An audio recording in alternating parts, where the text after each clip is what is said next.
నాన్న ఎందుకో వెనకబడ్డాడు. అది శీర్షిక.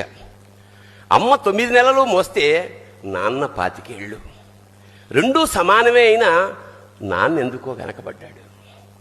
ఇంట్లో జీతం తీసుకోకుండా అమ్మ, తన జీతం అంతా ఇంటికే ఖర్చు పెడుతూ నాన్న, ఇద్దరి శ్రమ సమానమే అయినా అమ్మ కంటే నాన్న ఎందుకో వెనకబడ్డాడు. ఏది కావాలి అంటే అది వడ్డీ పెడుతూ అమ్మ, ఏది కావాలంటే అది కొనిపెడుతూ నాన్న. ఇద్దరి ప్రేమ సమానమే అయినా అమ్మకొచ్చిన పేరు ముందు నాన్న ఎందుకో బాగా వెనకబడ్డాడు.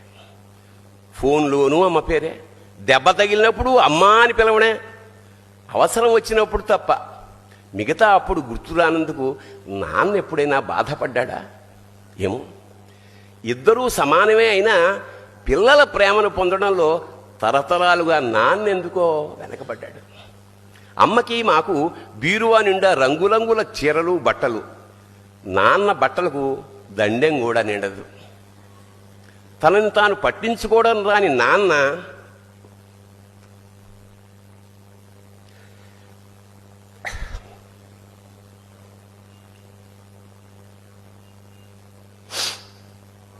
ఎందుకో మాకు కూడా పట్టనంత వెనకపడ్డాడు. అమ్మకి అన్నో కొన్నో బంగారు నగలు, నాన్నకి